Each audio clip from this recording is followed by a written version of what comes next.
ना बातों से ना ज्ञान से, ना बातों से ना ज्ञान से आज ज़िंदगी बदलेगी NLP के विज्ञान से। Yes, I have to repeat this. ना बातों से ना ज्ञान से आज ज़िंदगी बदलेगी NLP के विज्ञान से। Yes, this is the magic of the science NLP।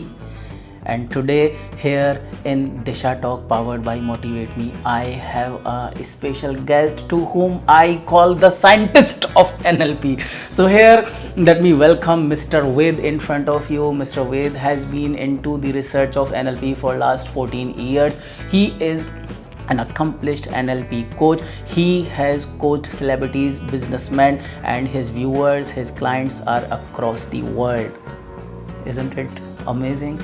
Yes, so we have got this beautiful opportunity to welcome here and solve the puzzle of our life in this Disha Talks podcast with Mr. Ved.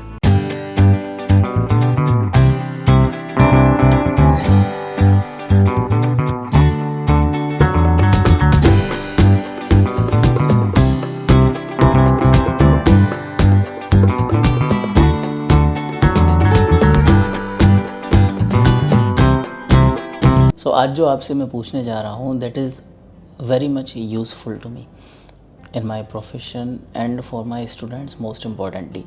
तो जैसा आप जानते हैं कि हम communication skills के ऊपर help करते हैं बच्चों को, हम उनको पब्लिक स्पीकिंग में हेल्प करते हैं, हम उनको सेल्फ लीडरशिप में हेल्प करते हैं। And let me tell you, most of the students sooner or later pick up and they emerge like a hero. But still somewhere I feel कि कोई स्टूडेंट अगर 8वें महीने में पिकअप कर रहा है तो वो तीसरे चौथे महीने में जल्दी पिकअप कर जाए। एंड जो उनका एक बड़ा चैलेंज है उसके कॉन्टेक्स्ट में मेरा आपसे क्वेश्चन है, that challenge is about speaking in English language.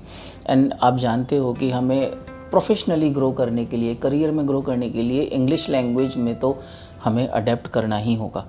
Okay, क्योंकि हमें पब्लिक स्पीकिंग में जाना है तो to talk to an educated crowd we must be good enough in English language.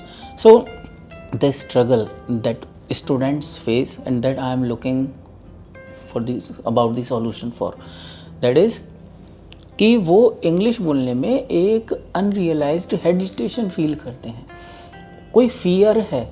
English बोलने के नाम पे एक हार्ट बीट का बढ़ जाना है, इंग्लिश बोलने के नाम पे आइडियाज़ से ब्लैंक हो जाना है, इंग्लिश बोलने के नाम पे एम्प्टी हो जाना है, इंग्लिश बोलने के नाम पे नॉन पार्टिसिपेटिव हो जाना है। चाहे वो खूब अच्छे से बोल रहे हैं, हिंदी में अच्छा पार्टिसिपेट कर रहे हैं, they have no problem at all, they are absolutely okay. But when it comes to speaking in English they became somebody very less effective, they find themselves little paralyzed। मैं बहुत रफली बता रहा हूँ, उनके एंगल से सोच के बता रहा हूँ कि क्योंकि शायद वो एक्सप्लेन करते तो शायद वैसे ही करते। तो मैं जो डील कर रहा हूँ मैं स्किल बेस पे डील कर रहा हूँ, मैं उनको कम्युनिकेशन में हेल्प करता हूँ, मैं उनको डीकंस्ट्रक्ट करता हूँ कोर्स की जो लर्निंग है उसको मैक्सिमम लेवल तक। एंड बिकॉज ऑफ दैट वो लास्ट तक पिक कर ही लेते हैं। आप मिल भी चुके हैं राम से, सार्थक से, कृष्णा से, इन सारे स्टूडेंट से आप मिले हैं। तो मेरा आपसे क्वेश्चन है कि अगर ये फियर वाली चीज़ है, अगर ये बीइंग पैरालाइज्ड और फीलिंग पैरालाइज्ड वाली चीज़ है तो समवेयर माइंड लेवल पर है, समवेयर उनके अंदर कुछ ऐसा रॉन्ग कम्युनिकेशन चल रहा है जो शायद नहीं होना चाहिए। So this is my sincere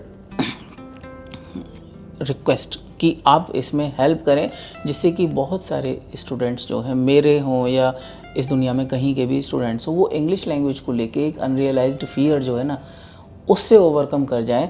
language level पे हम हेल्प कर सकते हैं, कम्युनिकेशन लेवल पे हम हेल्प कर सकते हैं, लेकिन माइंड लेवल पे हेल्प करने के लिए तो माइंड का साइंटिस्ट ही चाहिए। So we need help in this direction for my dear students. बिल्कुल बिल्कुल समझ लेते हैं इसे, राइट। और जैसा मैं हर बार ये कहता हूँ कि माइंड बेसिकली 2 अलग अलग लेवल्स पे वर्क करता है, कॉन्शियस और अनकॉन्शियस, जिसे जनरली लोग सबकॉन्शियस कहते हैं। तो ये दोनों ही लेवल्स पे अगर हम समझेंगे तो हमें क्लैरिटी आएगी कि एग्जैक्टली क्या होता है, राइट। तो ज़रा गहराई से इसे समझते हैं, क्योंकि ये इशू किसी एक इंसान का नहीं है, मैक्सिमम लोगों का ये इशू होता है कि उन्हें जब इंग्लिश में कम्युनिकेट करना होता है तो वो हेजिटेट करते हैं, राइट। और इसमें भी सबसे ज़्यादा क्या होता है मैं आपको बताता हूँ कि सबसे जो रियलिस्टिक चीज़ होती है, अगर मुझे लगता है कि सामने वाले को मेरे से कम इंग्लिश आती है तो उसके सामने तो मैं बोल लूँगा लेकिन अगर सामने एक ऐसा पर्सन है जिसको देख के मुझे ऐसा लगता है कि यार ये तो मेरे टीचर हैं, ये मेरे प्रिंसिपल हैं, या स्कूल के ओनर हैं, या ये कोई और ऐसा पर्सन है, हो सकता है हो भी ना उसे इंग्लिश की अच्छी नॉलेज, लेकिन अगर मैं ऐसा मानता मेरे माइंड में अगर है कि उसका स्टेचर जो है वो बड़ा है, हाँ वो बड़ा है, तो उसके सामने ज़बान लड़खड़ाने लगेगी, हम गलत बोल सकते हैं, हो सकता है स्टक हो जाएं, बोल ही ना पाएं, जो आप कह रहे हैं पैरालाइज्ड फील करते हैं, ऐसी सारी चीज़ें।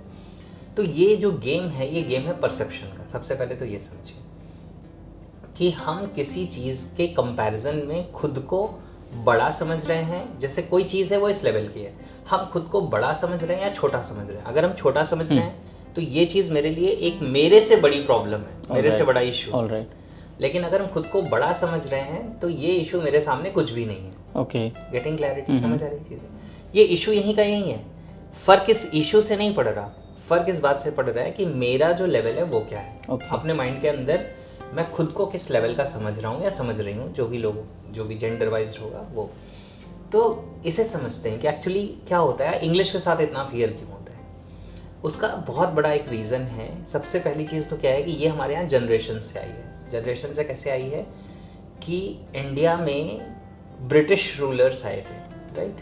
तो वहाँ पे क्या है कि तब से हमारे माइंड की कंडीशनिंग क्या हो गई, ब्रिटिश जो लोग हमारे यहाँ आए थे उन्होंने हमेशा लोगों को ये फीलिंग दी कि they are superior, we are inferior. Alright, yes, समझिएगा। और उन्होंने तो साइंस ऑफ माइंड को यूज़ किया था। अगर आप चाहें तो मैं एक दो एग्जांपल्स बताऊं तो आपको पता चलेगा। हमारे यहाँ के जो राजा थे वो जिस तरह के ड्रेस पहनते थे, जिस तरह के कपड़े पहनते थे, जब ब्रिटिशर्स यहाँ पे आए और उन्होंने अपने सोल्जर्स अपॉइंट किए तो सोल्जर्स को वैसी ड्रेस दी जैसी ड्रेस यहाँ के राजा पहनते थे। ऑलराइट। तो they started to play with the human mind कि जिसे आप राजा समझते हो वो तो हमारे यहाँ के सिपाही के बराबर है। ये एक वर्बल कम्युनिकेशन नहीं हो रहा, लेकिन ये नॉन वर्बल कम्युनिकेशन हो रहा है, ये माइंड की प्रोग्रामिंग हो रही है। ओके, क्लियर हो रही है चीज़? गेटिंग। फिर क्या है कि वो हमेशा अपने आप को इस तरह से प्रेजेंट करते थे कि दे आर वेरी सुपीरियर, हमारी क्वीन, हमारा किंग या हमारा किंगडम, और ये और तुम लोग, मतलब करेक्ट, कलर वाइज, इस वाइज। और क्या हुआ कि माइंड कंडीशन हो जाता है। तो अंग्रेज जो हैं उनको हम सुपीरियर समझते थे। उसके साथ एक चीज़ और कनेक्ट हो गई, क्योंकि वो क्या बोलते हैं, वो इंग्लिश बोलते हैं, अंग्रेजी भाषा यूज़ करते हैं। तो ये कंडीशनिंग जो है ये बहुत पुरानी है। यानी ये जो कंडीशनिंग है कि जो हम इंग्लिश के कंपैरिजन में अपने आप को इन्फीरियर समझते हैं, ये कंडीशनिंग हमारी है। उन अंग्रेजों को कह दो कि हिंदी बोल के दिखा दो, नानी याद आ जाएंगी, क्योंकि इंग्लिश बोलने से ज़्यादा कठिन हिंदी बोलना है।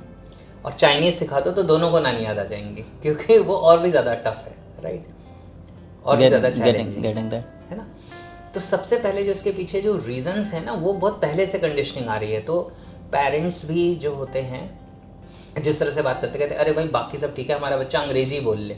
तो इंग्लिश को आपने वैल्यू कितनी ज़्यादा दे दी है, मतलब इंग्लिश बोल लिया तो कुछ बहुत बड़ा कर लिया, राइट। वो मैंने एक जोक सुना था कि एक बूढ़े माँ बाप थे, वो एक कंपनी में जाते हैं और उस कंपनी में उनका जो लड़का रहता है वो बहुत अच्छी पोस्ट पे जॉब करता रहता है। और जब वो जाता है तो वो क्या होता है कि वो लड़का प्यून से कहता है कि get these people out of my office, I don't know them.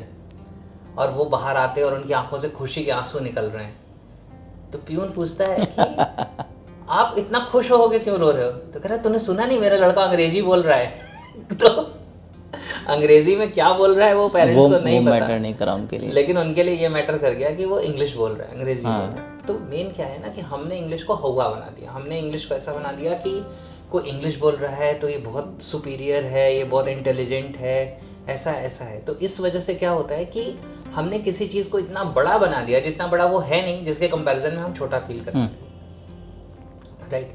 Hindi में आज भी इंग्लिश से ज़्यादा अल्फ़ाबेट्स हैं, करेक्ट, राइट। यहाँ पे बहुत सारी ऐसी चीज़ें हैं जो उस लैंग्वेज के कंपैरिजन में ज़्यादा हैं, और हिंदी सीखना ज़्यादा कठिन है अगर हम देखें कंपैरेटिवली इंग्लिश सीखने के। लेकिन होता क्या है कि हम, क्योंकि पहले तो हमने उसे हवा बना दिया, यानी कि हमने उसे कुछ ऐसा बना दिया कि ये कुछ बहुत ही एक्सट्रीम है, बहुत यूनिक है, बहुत एलिगेंट है, हम उसके लायक नहीं हैं, राइट। ये बहुत बड़ी यानी कि माइंड की कंडीशनिंग है।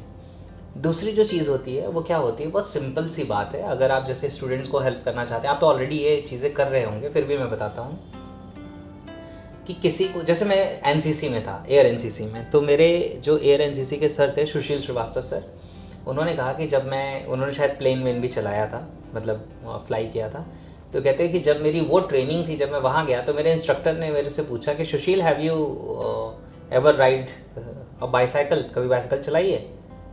तो उन्होंने बोला हाँ सर चलाइए। तो बोले बस प्लेन चलाना उससे सिंपल है। तो आई कैन अंडरस्टैंड, साइकिल में तुम्हें बैलेंस बनाना पड़ता है, प्लेन में अपने आप बन जाता है, राइट। तो ऐसे करके तो क्या हुआ कि एक छोटा सा कमांड दिया, लेकिन एक इंसान का जो फियर था, जो चीज़ें थी, वो कितना चेंज हो जाता है, माइंड का परसेप्शन कितना चेंज हो जाता है। तो मैं बहुत सिंपल सी बात कहता हूँ, आप एक बात बताओ, आज हमारे घर में हिंदी बोलने वाले के घर में एक बच्चा पैदा होता है, वो हिंदी बोलना सीख लेता है। चाइना में पैदा होने वाला चाइनीज़ बोलना सीख लेता है, जापान वाला जापानीज़ सीख लेता है, इंग्लैंड में पैदा होने वाला या अमेरिका में पैदा होने वाला इंग्लिश सीख लेता है। तो कौन सी यूनिकनेस है? Getting clarity? तो इसका मतलब वो कुछ ऐसा नहीं है कि कुछ बहुत एक्स्ट्रा ऑर्डिनरी है और सीखा नहीं जा सकता। जैसे आप हिंदी बोलना सीख सकते हो, वैसे आप इंग्लिश बोलना भी सीख सकते हो, वैसे आप चाइनीज़ बोलना भी सीख सकते हो। तो पहले तो माइंड के लेवल पे, लॉजिकल लेवल पे ये बात समझनी है, ताकि ये समझ में आए कि कुछ हुआ नहीं है। जिसे वो इन्वायरमेंट ज़्यादा मिला, वो उस इन्वायरमेंट की तरह डेवलप हो गया, उसके अकॉर्डिंग डेवलप हो गया। जिसे दूसरा इन्वायरमेंट मिला, वो दूसरे इन्वायरमेंट के लिए डेवलप हो गया। अभी मैं जब सिंगापुर गया था तो वहाँ एक स्टेटमेंट लिखी हुई थी, बहुत अच्छी थी। वहाँ लिखा हुआ था कि if someone does not knows how to speak in English, respect that person, he might be knowing some other language better than you. कितनी अच्छी बात है, ब्यूटीफुल। तो क्या है कि सबसे पहले तो माइंड के लेवल पे ये समझना है कि ये कुछ ऐसा हुआ नहीं है, ये कुछ ऐसा एक्स्ट्रा ऑर्डिनरी नहीं है जिसे सीखना मुश्किल है। Okay, it is very simple, इसको हम लर्न कर सकते हैं, सिर्फ हमने उसको वैल्यू चीज़ें ज़्यादा दी हुई हैं। अब दूसरी जो चीज़ है वो ये समझनी है कि जो इंसान, जैसे एक अंग्रेज़ का बच्चा अगर इंग्लिश ज़्यादा बोल ले रहा है, तो how that child is speaking in English so fluently, वो क्यों बोल रहा है? उसने वही ज़्यादा सुना है, वो सोचता इंग्लिश में है क्योंकि उसकी वही सोचने की लैंग्वेज है। तो अगर हम बच्चों को ये दो चीज़ें सिखा दें कि पहले तो अपना इंग्लिश का कंजम्पशन बढ़ाओ। जैसे मैं जब भी ये सजेशन देता हूँ तो मैं क्या कहता हूँ पेरेंट्स को कि अगर आप चाहते हैं आपका बच्चा इंग्लिश सीखे, बच्चा कार्टून देखता है, वो कहते हैं हाँ, तो मैं कहता हूँ उसका इंग्लिश वाला वर्जन लगा के दो, उसको हिंदी वर्जन मत लगा के दो, क्योंकि हिंदी तो वो और इन्वायरमेंट से सीख ही रहा है। लेकिन जब वो कार्टून देख रहा है और वो कार्टून इंग्लिश में देख रहा है, तो एक्टिविटीज़ देख रहा है, चीज़ें देख रहा है, सब कुछ देख रहा है, और कन्वर्सेशन इंग्लिश में चल रहा है। माइंड हमारा सीखता कैसे? लिंकिंग से ही तो सीखता है कि ये एक्टिविटी को क्या कहते हैं, तो आपकी लैंग्वेज में कुछ और कहते हैं, इंग्लिश में कुछ और कहते हैं। तो वो लिंकिंग, वो सारी चीज़ें, वो कम्युनिकेशन, वो एसेंट, वो सारी चीज़ें सीखने लगेगा, राइट। तो कंजम्पशन बढ़ाना है। दूसरी चीज़ क्या है कि start to think in English, English में सोचना शुरू करो, मतलब कोशिश करो कि आप सोचो इंग्लिश में। अगर आप उसे ये ट्रेनिंग देते हैं कि नाउ थिंक इन इंग्लिश, सोचो, आपके थॉट्स इंग्लिश में हो, तो आप क्या करोगे? तो ये दो चीज़ें। और तीसरी चीज़ें ये हैं कि जो मैं NLP वाइज आपको बता देता हूँ कि आप लोगों को विजुअलाइजेशन कराइए। आप किसी को भी कह सकते हैं कि देखो, तुम्हें पता है कि आज तुम मेरे कोर्सेज में आ गए हो, ट्रेनिंग प्रोग्राम में आ गए हो, यू नो कि कोई चौथे महीने में बोलना शुरू कर देगा, कोई 8th मंथ में, कोई 12th मंथ में, लेकिन ये तो 100% श्योर है, डन डील है कि आप कुछ समय के बाद फ्लुएंटली इंग्लिश बोलने लगोगे। ये तो डन डील है, ये तो श्योर है। वो बोलेगा हाँ। बोलो ठीक है, now close your eyes and now imagine yourself 1 year ahead from now, जब आप बहुत अच्छी इंग्लिश बोल रहे हो। ये important, this is very much important. And may be they visualize themselves incorrectly, they visualize themselves stammering, fumbling, and that's why they do the same. Exact. देखो क्या होता है, हमारा जो माइंड है, कहते हैं your behaviour is consistent to the images of your mind. तो आपके जो बिहेवियर रिस्पॉन्सेज हैं वो आपके माइंड की इमेजेस के साथ कंसिस्टेंट हैं। तो अगर आप अपने आप को हकलाता हुआ देखते हैं, मम्बलिंग फम्बलिंग करता हुआ देखते हैं, तो आप वैसा ही बिहेव करेंगे। लेकिन अगर आप उनको ये विजुअलाइजेशन करें, ये तो श्योर है ना कि तुम इस कोर्स में आ गए आज से 6 महीने, 8 महीने, 1 साल बाद, 1.5 साल, और मेरे ख्याल से वो मैं कनेक्ट करता भी हूँ और तभी वो शायद पिकअप भी कर जाते हैं। बिल्कुल। और विजुअलाइजेशन वाली बात जो है वो शायद यहाँ पर मुझे उनको as a value addition convey करनी चाहिए बहुत फर्क कि वो रूट में तो वही प्लांटेड है कि हाँ उन्हें करना ही है, there is no looking back, because this is my soulful commitment to them कि हाँ भी आप बोलोगे ही। So they start improving, but the thing is they are improving not at the expected pace because they are visualizing wrong things. हाँ exactly उनका mind ही उनके लिए बर्डन बन रहा है, उनके बिलीफ सिस्टम पास्ट एक्सपीरियंसेस ही उनके लिए बर्डन है। तो आपको क्या करना है, आपको कहना है कि see your self, picture your self, जब आप बहुत कॉन्फिडेंटली बोल रहे हो, लोग आपके लिए क्लैपिंग कर रहे हैं, अप्रिशिएट कर रहे हैं, लोग सरप्राइज हो रहे हैं कि तुम इतनी अच्छी इंग्लिश बोलते हो। अब क्या है कि जब आपने अपने उस इमेज को क्रिएट कर लिया, उसमें सारी फीलिंग्स, प्लेजर, सारी चीज़ें ऐड कर ली, नाउ क्या करना है, इमेजिन करना है कि now you are integrating into that self, या वो सेल्फ आपके अंदर इंटीग्रेट हो रहा है। अब उसकी जो लर्निंग होगी वो बहुत फास्ट हो जाएगी। Amazing. That's very good. That's very good actually. I can share something if you like. हाँ हाँ श्योर श्योर। है ना? When during the struggle of building this Motivate Me, and when things were going in the beginning phase, I used to speak and visualize thousands of times myself speaking to a bigger audience and telling myself every day at least hundreds of times that you are such an outstanding person world has never seen before. You are fantastic, you win people's heart, you are mind blowing, your ideologies, your philosophies, your concepts, your teachings people are going to fall in love with. इस तरह से I had created I should say positive affirmations for myself, and when I was consistently teaching those things to myself, मुझे नहीं पता था that I was creating myself.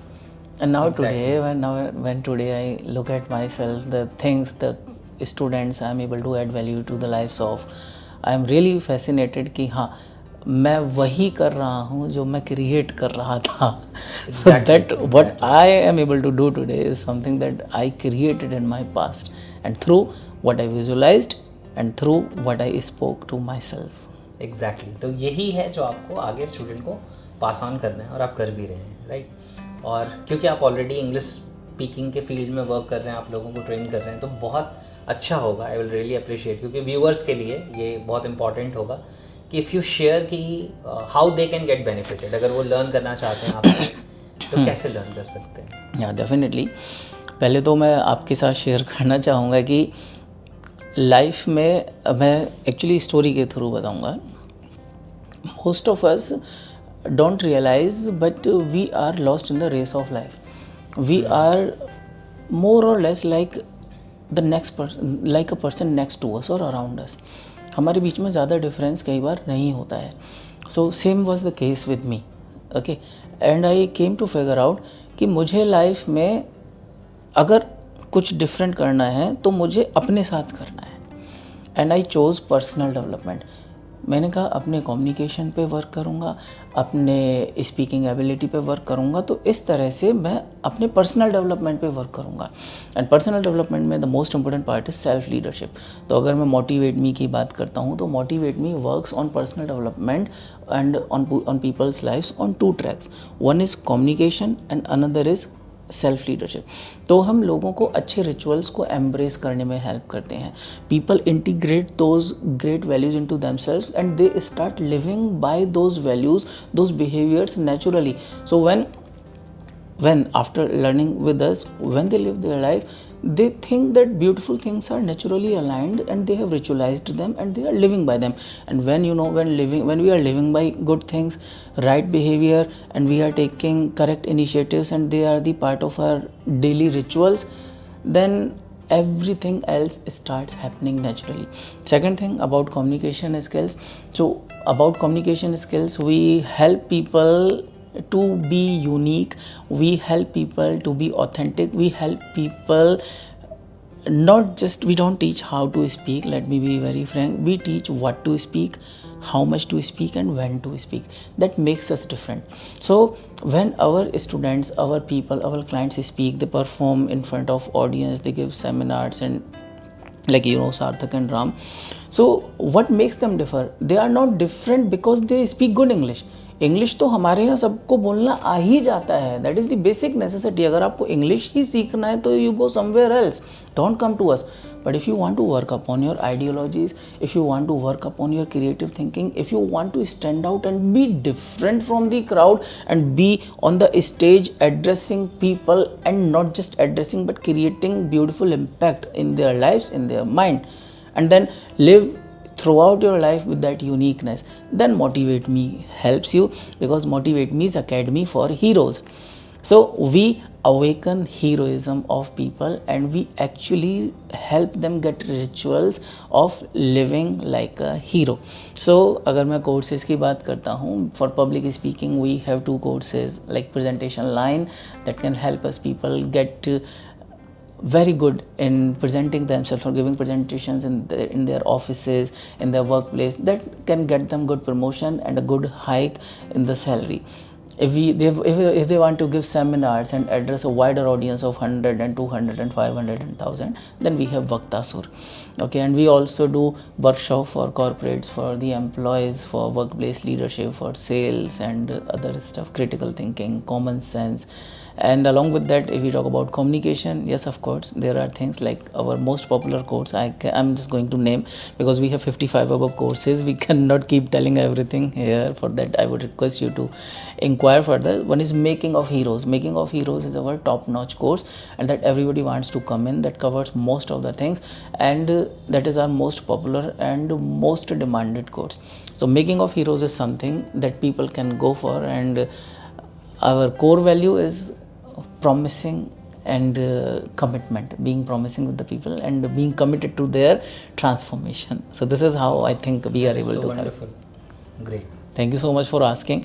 क्योंकि नहीं बहुत अच्छा है एक्चुअली. लोगों को क्या होता है ना, people want to learn but they do not know that how they can learn it, किसके साथ कनेक्ट हो, कहाँ पे ऑथेंटिक नॉलेज मिलेगी. I can understand. I can where understand. People are only selling courses and where they are actually adding value, तो बहुत फ़र्क पड़ता है. Yes, because I thought that अगर मैं खुद को बना लेता हूँ तो I'll share with you this thing and I think you would appreciate. I read this parable from Jesus, okay, from Bible, that oh my good and faithful servant, you have been loyal in small things, I will make you master over large things. So when I decided to make myself grow and focused on my personal development, God thought that He has been loyal in this. So now you make everybody grow. I made you master over large things. So when we take small responsibilities with that loyalty, God gives us bigger responsibility. So I'm very much honored and proud that I'm able to add value to people's lives. And कम बन रहे हैं लेकिन hero बन रहे हैं. लोग hero बन रहे हैं. बहुत बढ़िया, बहुत बढ़िया. Thank you so much. अभी मैं आपसे कहूँगा, आपने ये चीज़ यहाँ से सीख ही ली होगी कि हमारे विजुअल्स में प्रॉब्लम है, हमारे विजुअलाइजेशन में प्रॉब्लम है. थैंक यू मिस्टर वेद आपने बताने के लिए, क्योंकि काफ़ी हद तक ये चीज़ तो मैं कर पा रहा था because of the faith I have in my course, in my courses and in my commitment, in my promising nature. My students never doubt कि हाँ वो सीखेंगे नहीं, बट आपने जो ऐड किया है उससे उनका पेस फास्टर हो जाएगा. बिकॉज मैंने आज तक उनके विजुअल्स पर शायद मैं ध्यान नहीं दे पाया, मैंने उस तरह से फोकस नहीं करा. उनके साइकोलॉजी पे, लिंग्विस्टिकली तो फोकस करा, लेकिन विजुअल पर, मतलब व्हेन मेरे साथ वो होते हैं दे फील फेथफुल. अब आपके हेल्प से वो अपने साथ जब होंगे तब भी they will feel faithful. That is something a great value addition to their lives. And yes, please you my student remember this and follow this from now onward and share this with everybody around you who is facing problem with spoken English and other things as well.